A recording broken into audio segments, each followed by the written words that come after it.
Obama compares Minnesota crackdown to behavior seen in dictatorships. UK's Starmer says we must build hard power at European Security Conference.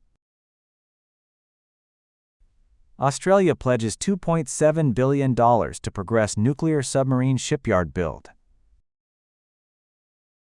Vietnam licenses Musk's satellite internet firm Starlink. Former U.S. President Barack Obama has strongly criticized recent immigration raids carried out by federal agents in Minnesota, comparing their conduct to actions seen in authoritarian regimes. Thousands of agents, including officers from Immigration and Customs Enforcement, took part in weeks-long operations that the Trump administration described as targeted efforts against criminal suspects. The campaign ended earlier this week following widespread protests. In a podcast interview, Obama called the actions of federal agents deeply concerning and dangerous, pointing to reports of unlawful behavior and 2 fatal shootings that intensified public pressure on the administration. He said such conduct resembled tactics historically associated with dictatorships but expressed hope in the public response. Obama praised communities that organized peaceful protests and documented events, saying their efforts reflect the values many Americans believe in. As long as people continue to stand up in a peaceful and coordinated way, I believe the country will get through this, he said. The operation was halted after mounting backlash, with immigration official Tom Homan confirming its conclusion. During the interview, Obama also voiced concern about the decline of civility in U.S. politics and responded to a social media post by President Donald Trump that he described as lacking basic decorum.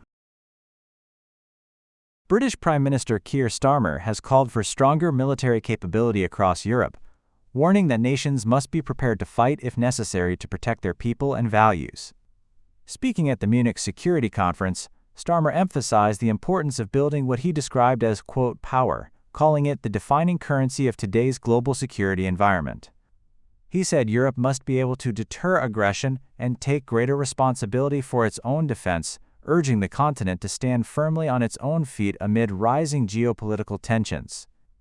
Starmer's remarks followed opening comments by European Commission President Ursula von der Leyen, as leaders gathered to reinforce European defense and diplomatic cooperation. Australia has announced a $3.9 billion Australian investment to advance construction of a major shipyard that will support its future fleet of nuclear-powered submarines under the UK-US Defence Pact with the United States and Britain. Prime Minister Anthony Albanese described the funding as an initial step toward building the facility in Osborne, near Adelaide, calling it critical to strengthening Australia's long-term defence capabilities. The AUK-US agreement, unveiled in 2021, represents Australia's largest ever military investment. The plan includes hosting U.S. Virginia-class submarines starting in 2027, purchasing additional vessels in the early 2030s, and eventually co-developing a new class of submarines with the United Kingdom. Officials estimate the total cost of the submarine program could reach $30 billion Australian dollars over the coming decades.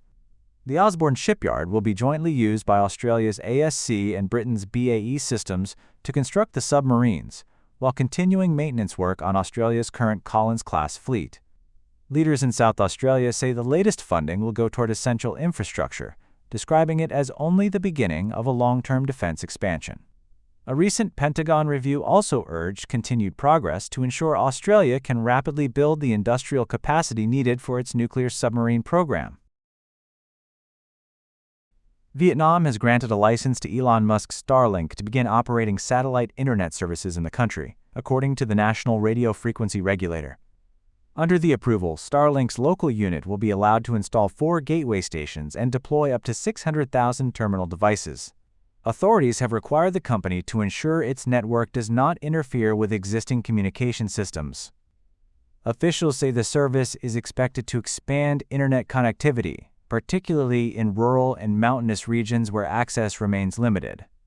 Currently, nearly 80% of Vietnam's population is online, but coverage gaps persist. Starlink, operated by Musk's SpaceX, delivers high-speed internet worldwide through a network of low Earth orbit satellites. The company has indicated that services in Vietnam are coming soon, though it has not yet commented on the licensing.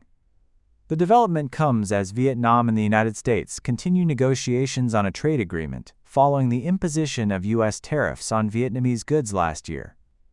Meanwhile, Vietnam's top leader To Lam is reportedly preparing for a visit to Washington for a high-level meeting later this month, although the government has not officially confirmed the trip. Despite trade pressures, Vietnam's export-driven economy grew by about 8% last year, and the country is now aiming for even faster growth in the year ahead.